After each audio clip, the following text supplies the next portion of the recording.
ஒருத்தர் ஒரு தவறு செஞ்சு விட்றாருன்னு வச்சுக்கோங்க.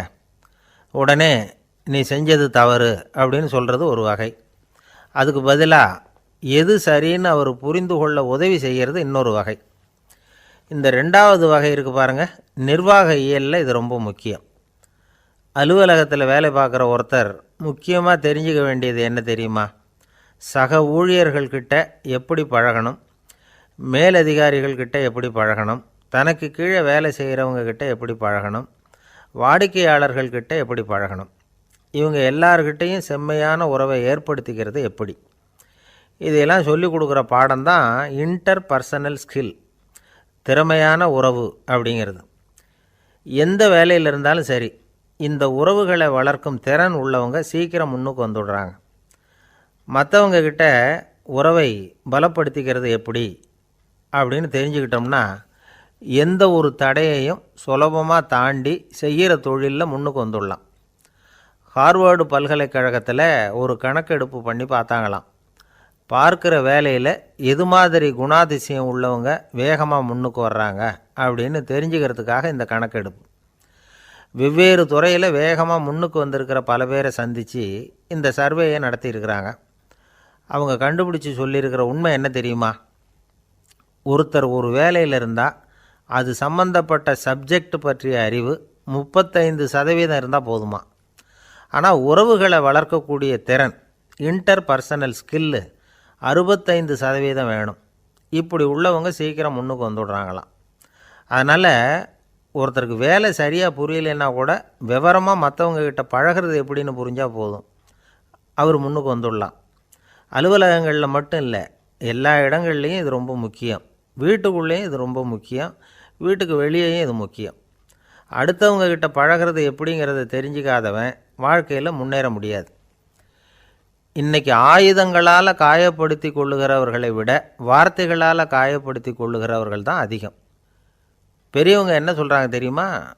நீங்கள் இந்த பூமியில் பிறந்ததன் அர்த்தம் பூர்த்தி ஆகணும்னா அடுத்தவங்களுக்கு உதவி பண்ணுங்க.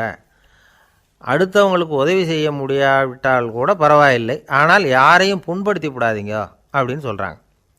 எனக்கு தெரிஞ்ச ஒருத்தர் ஒரு அலுவலகத்தில் வேலை பார்க்குறார். அவர் சொல்லுவார், எனக்கு இந்த இன்டர் பர்சனல் ஸ்கில் ரொம்ப அதிகம் சார். சக ஊழியர்கள்கிட்ட ரொம்ப சுமூகமாக நடந்துக்குவேன். என் கூட வேலை பார்க்குற ஒருத்தருக்கு ஏதாவது ஒரு கஷ்டம்னா அந்த சமயத்தில் அவர் செய்ய வேண்டிய வேலையை நான் செஞ்சுருவேன் சார் அப்படிம்பார். நான் அவர்கிட்ட சமீபத்தில் அப்படி ஏதாவது செஞ்சுருக்கீங்களா அப்படின்னு கேட்டேன்.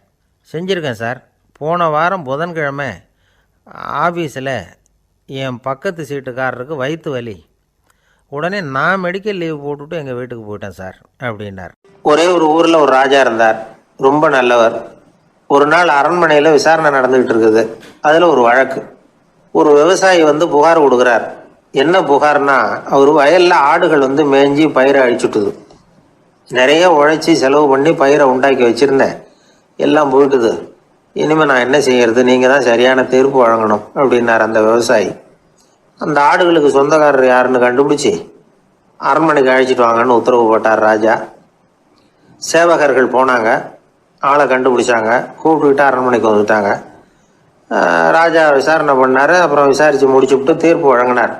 இந்த விவசாயி அடைந்திருக்கிற இழப்புக்கு ஈடாக உன்னுடைய ஆடுகளை அவங்ககிட்ட கொடுத்துட வேண்டியது அப்படின்னு சொல்லிவிட்டார். உன்கிட்ட இருக்கிற ஆடு பூரா அவன்கிட்ட கொடுத்துரு, அந்த ஆட்டுனால் ஏற்பட்ட இழப்பு சரியாக போகட்டும் அப்படின்னு தீர்ப்பு வழங்கிட்டார். அந்த மன்னருடைய மகன் இதை பார்த்துக்கிட்டே உட்காந்துருந்தான். இந்த தீர்ப்பை இன்னும் கூட சிறப்பாக வழங்கலாமே அப்படின்னு நினச்சான். அப்பாக்கிட்ட சொன்னான். உடனே அந்த அரசர், சரி நீயே இதுக்கு சரியான தீர்ப்பு சொல்லு அப்படின்னார். அந்த இளவரசன் தீர்ப்பு சொல்கிறான். அவன் சொன்ன தீர்ப்பு என்னன்னா, உங்ககிட்ட இருக்கிற ஆடுகள் எல்லாத்தையும் 1 வருஷ காலத்துக்கு அந்த விவசாயிகிட்ட ஒப்படைச்சிட வேண்டியது. அந்த 1 வருஷத்துக்குள்ள அந்த ஆடுகள் போடுற குட்டிகள், பால், எரு எல்லாம் விவசாயி எடுத்துக்க வேண்டியது. 1 வருஷத்துக்கு அப்புறம் உங்களுடைய ஆடுகளை நீங்களே திருப்பி வாங்கிக்க வேண்டியது. இதுதான் இளவரசன் சொன்ன தீர்ப்பு. இது சரியான தீர்ப்பு தான். இனிமேல் என்னுடைய அரச பொறுப்புகளை இளவரசர் வசம் ஒப்படைக்கிறேன் அப்படின்னு சொல்லி ஒப்படைச்சுட்டாராம். அதாவது தாவூத் நபி, சுலைமான் நபி இவர்களுடைய சரித்திரத்தில் இந்த சம்பவம் காணப்படுறதாக ஒரு நண்பர் சொன்னார். ஒரு தண்டனையை பெறுகிறவன் அதுக்கு பிறகு சமூகத்தில் நல்ல விதமாக வாழறதுக்கு வாய்ப்பு இருக்கிறது மாதிரி அமையணும் தீர்ப்பு. அதுக்கு இது ஒரு உதாரணம். சில தீர்ப்புகள் எப்படி அமைஞ்சு விடுதுன்னா, ஒரு தண்டனை அனுபவிச்சு முடிச்சவன் அதுக்கப்புறம் அவன் இந்த சமூகத்தில் நல்லவனா வாழறதுக்கு நினைச்சா கூட அதுக்கு தகுதி இல்லாதவன் அப்படிங்கிற அளவுக்கு சூழ்நிலை அமைஞ்சிருது. இது சிந்திக்க வேண்டிய ஒரு செய்தி. இன்னொரு ஊரில் ஒரு ராஜா இருந்தார். அவர் ஒரு நாள் ஒரு போட்டி வச்சார். என்ன போட்டின்னா, அரண்மனை வாசலில் ஒரு பெரிய நீச்சல் குளம், அதில் நிறைய விஷப்பாம்புகள். எந்த இளைஞன் துணிச்சலாக அதில் நீச்சல் குளத்தில் குதிச்சு நீந்தி கரையேறி வர்றானோ அவனுக்கு 100 ஏக்கர் நிலம் பரிசாக வழங்கப்படும். அது வேணாம்னா 1000 ஆடுகள் பரிசாக வழங்கப்படும். அதுவும் வேணான்னா என்னுடைய மகளை கல்யாணம் பண்ணிக்கலாம். இதுதான் மன்னருடைய அறிவிப்பு. பரிசுலாம் நல்லா தான் இருக்குது. இருந்தாலும் பாம்புகள் உள்ள குளம்ங்கிறது நல்லா இல்லையே. அதனால் யாரும் அதில் குதித்து நீஞ்சறதுக்கு முன் வரல. இருந்தாலும் திடீர்னு ஒரு இளைஞன் அந்த நீச்சல் குளத்தில் குதிச்சான். நீந்தினா ஒரு வழியாக கரையேறி வந்துட்டான்.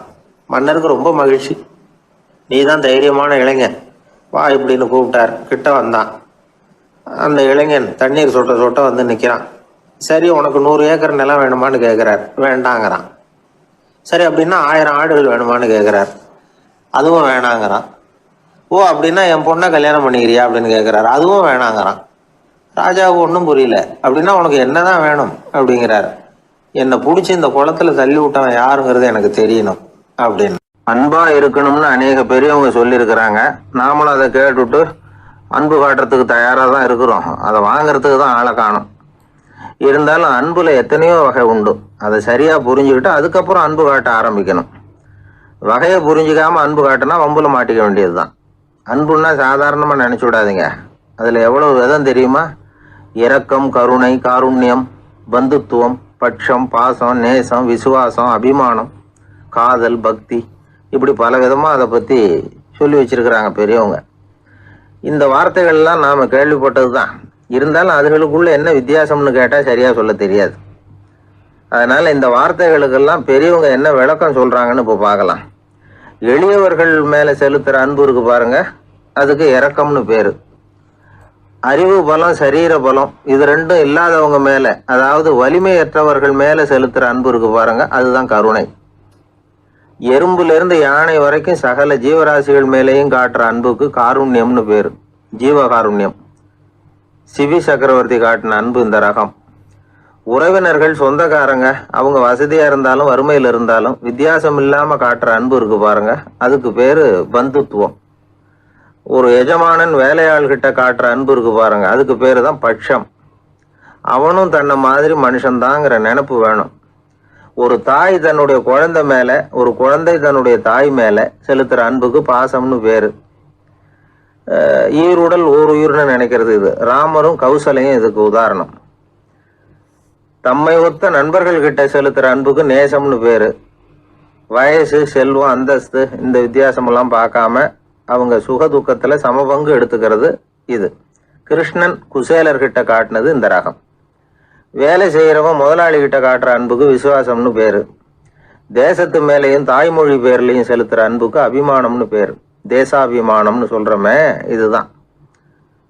ஒரு கணவன் மனைவி பேர்ல காட்டுற அன்புக்கு காதல்னு பேரு. கடவுள் பேர்ல செலுத்துற அன்புக்கு பக்தின்னு பேரு.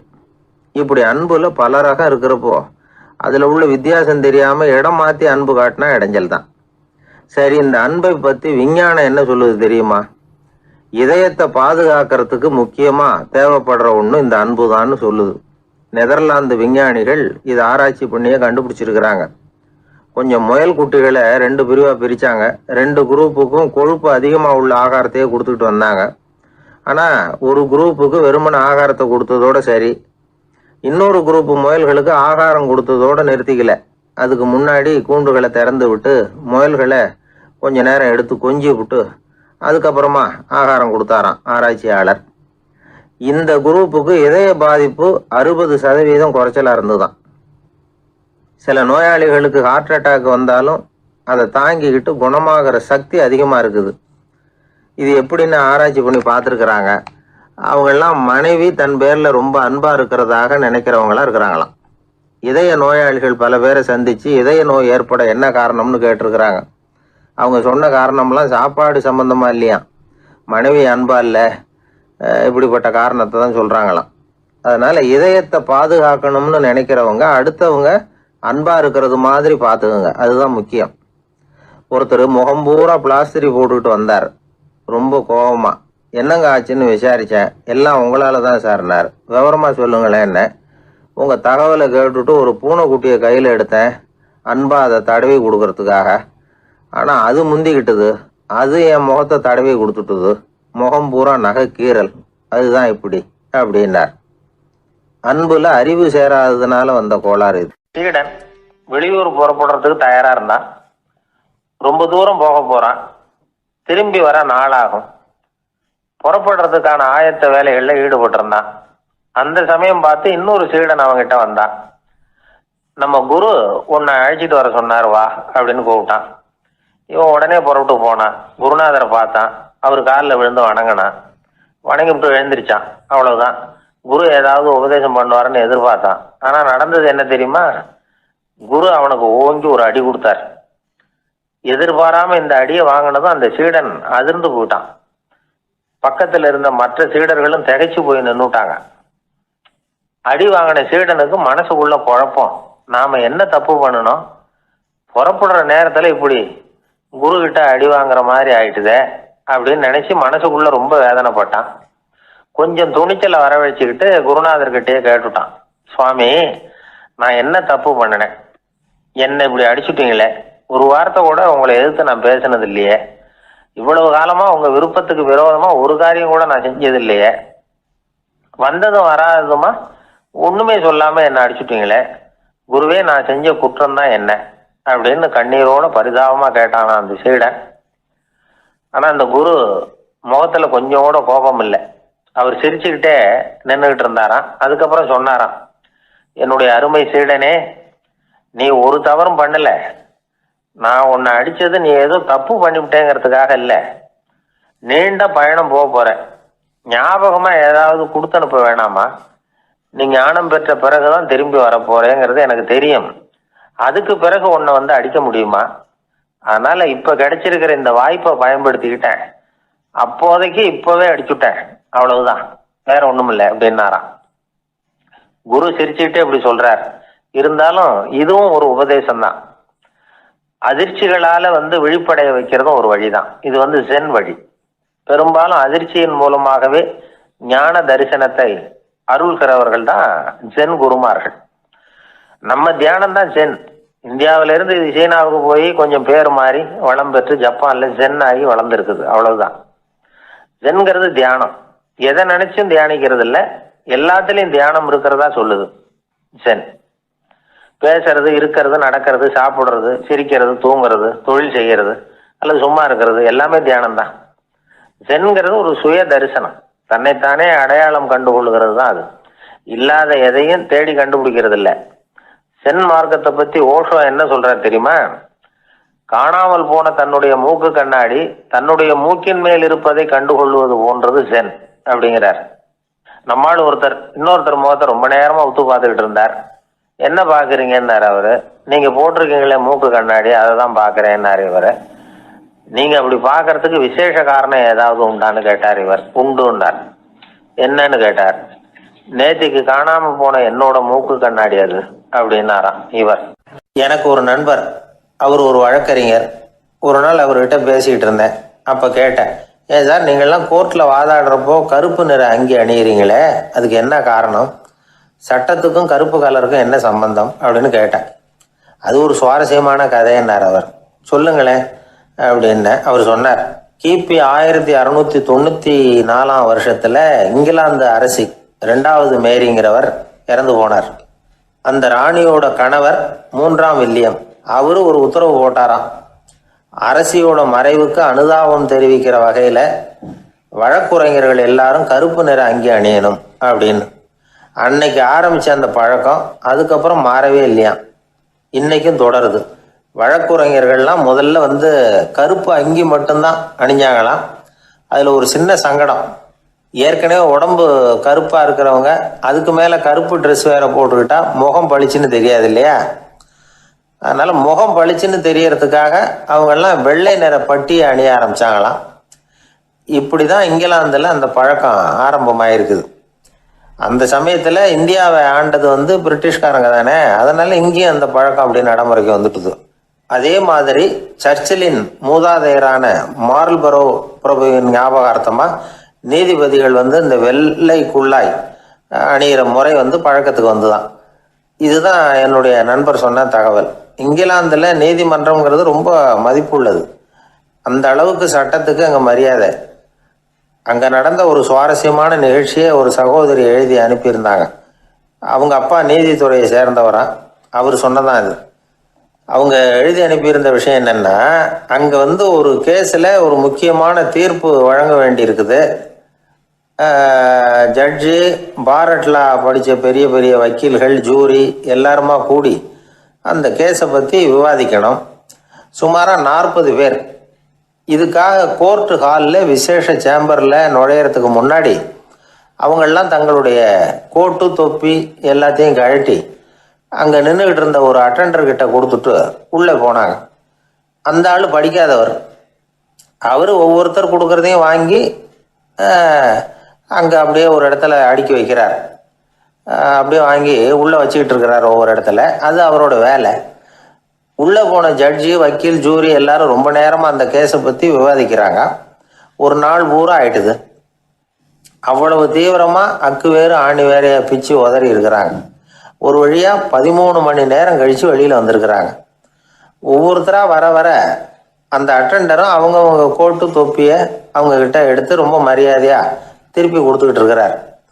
கடைசியாக ஜட்ஜ்மெண்ட்லாம் எழுதி முடிச்சுட்டு ரொம்ப திருப்தியோடவும் களைப்போடவும் வெளியில் வந்துக்கிட்டு இருக்கிறாராம். இந்த ஆள் அவருடைய மேல் கோட்டையும் தொப்பியையும் எடுத்து அவர்கிட்ட ரொம்ப மரியாதையோடு நீட்டினாராம். ஜட்ஜுக்கு ரொம்ப ஆச்சரியம்.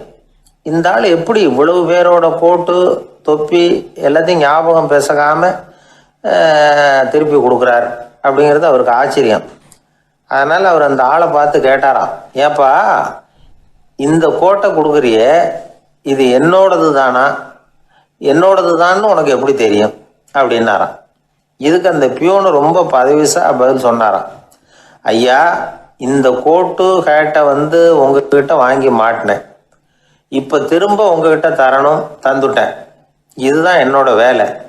மற்றபடி இது உங்களோடதா இல்லையா அப்படிங்கிறதெல்லாம் எனக்கு தெரியாதுங்க அப்படின்னா. ஊரில் ஒரு ஞானி இருந்தார். ஒரு நாள் அவரை தேடிட்டு ஒருத்தர் வந்தார். வந்தவர் ஞானியை பார்த்து ஒரு கேள்வி கேட்டார். ஐயா உங்களுடைய சாதனை என்ன? இதுதான் அவர் கேட்ட கேள்வி. இதை கேட்டதும் அந்த ஞானி நிமிர்ந்து இவரை பார்த்தார். அப்புறம் சொன்னார், அது ஒன்றும் பெரிய விஷயம் இல்லை, அது ரொம்ப எளிமையான ஒன்று.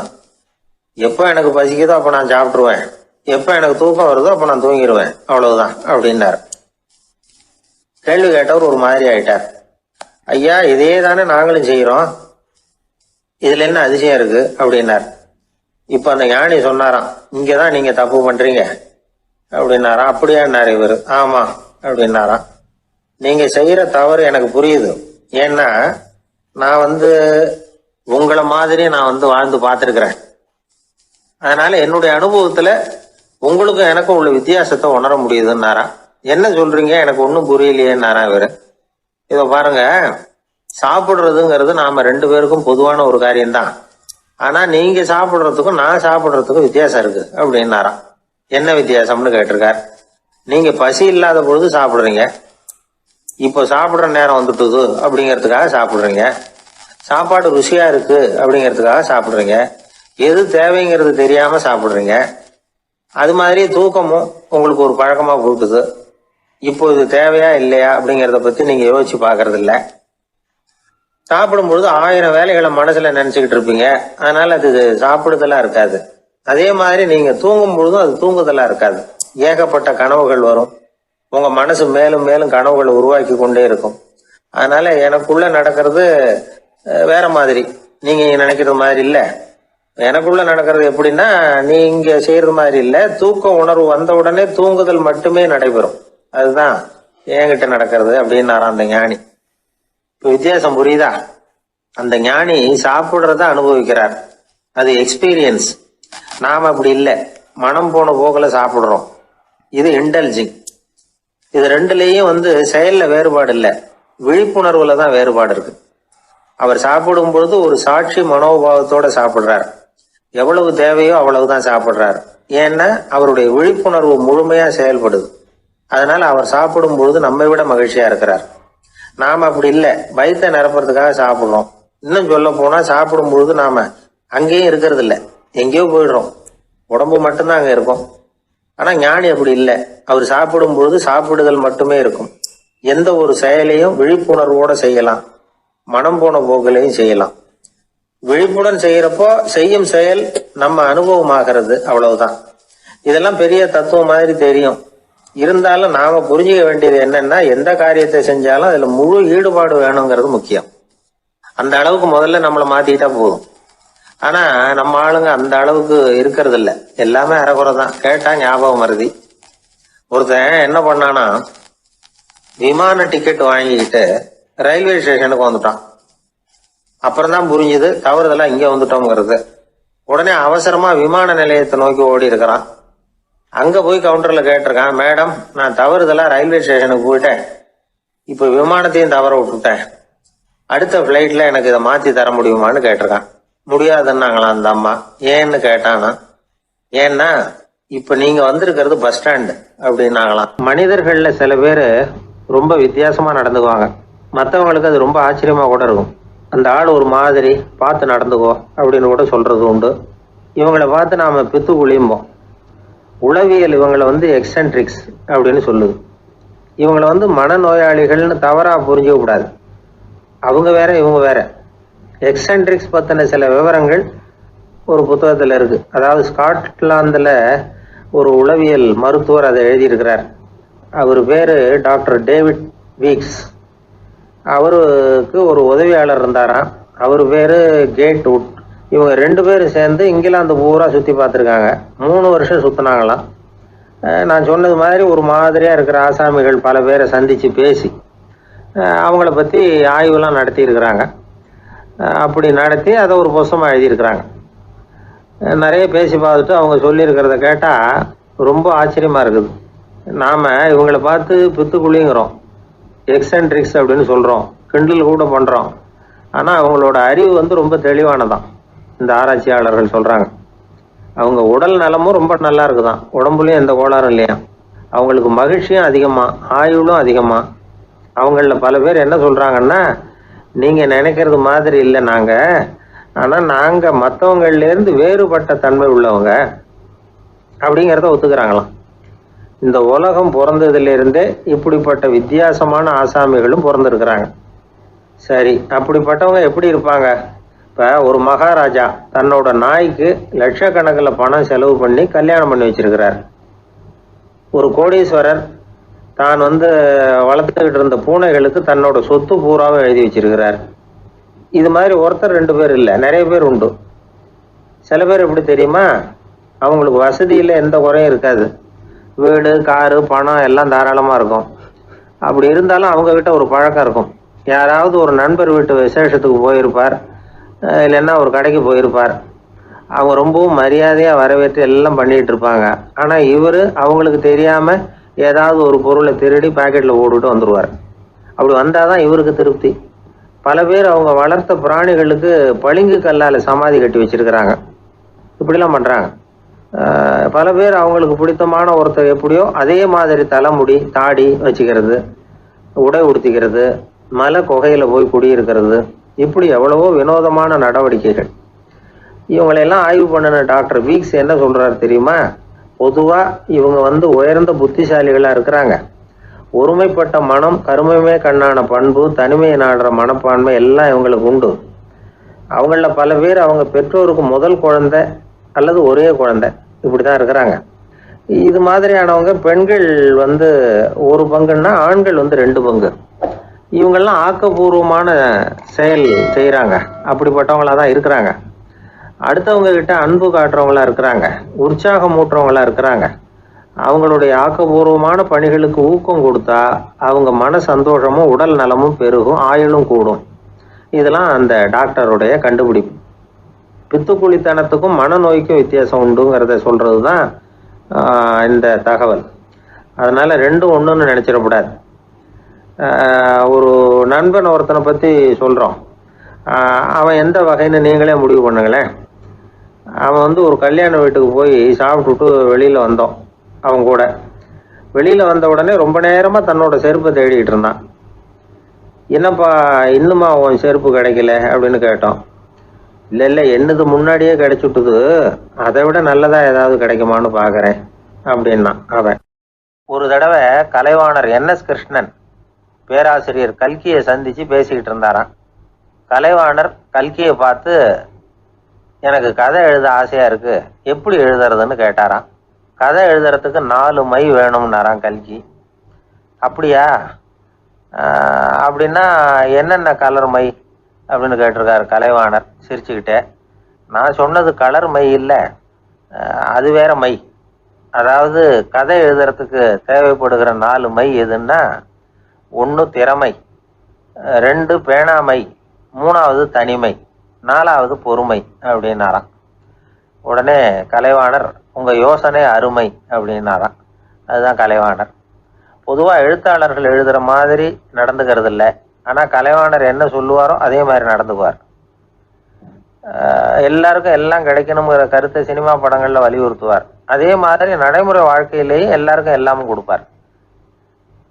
பணம், பதவி, புகழ் இப்படி எதுவுமே இல்லாத ஒரு சாதாரண மனுஷனாக இருந்தால் கூட இவர் மனுஷனுக்கு கொடுக்குற மரியாதையில் கொஞ்சமும் குறைச்சல் இருக்காது.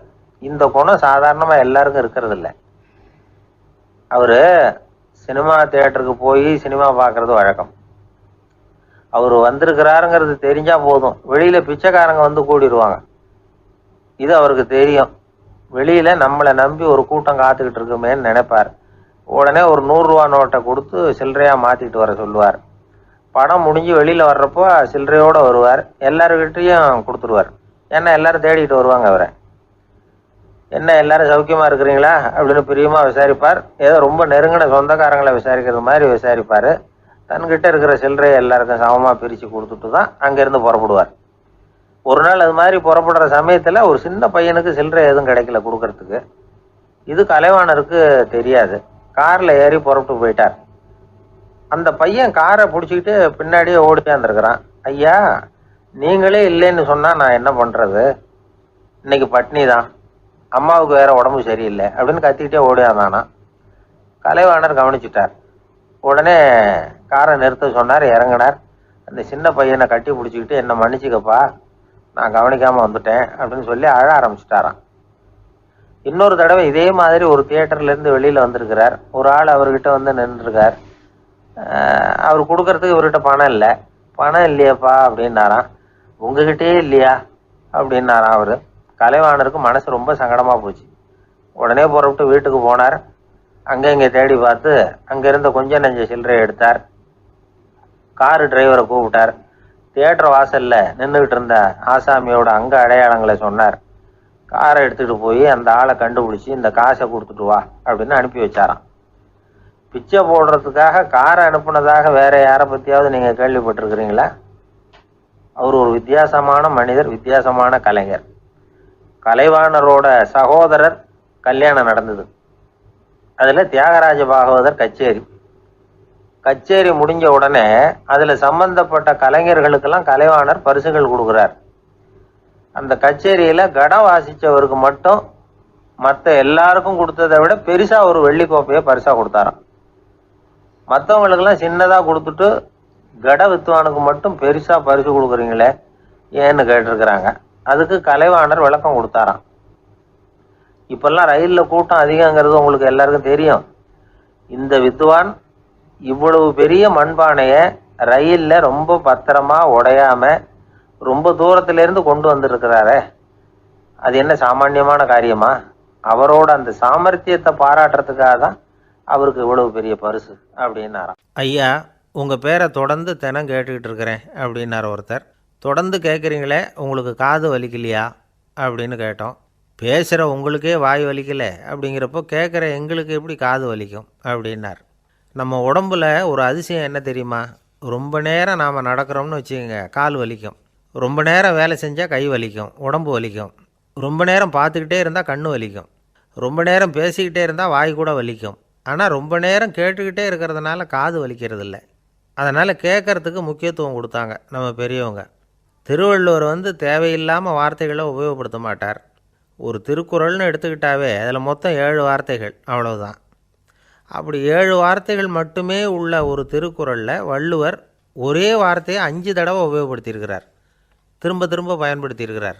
அப்படின்னா அதை எந்த அளவுக்கு வலியுறுத்தி சொல்கிறார் அப்படிங்கிறத நாம் புரிஞ்சுக்கணும். அது என்ன குறள்? செல்வத்துள் செல்வம் செவிச்செல்வம், அச்செல்வம் செல்வத்துள் எல்லாம் தலை.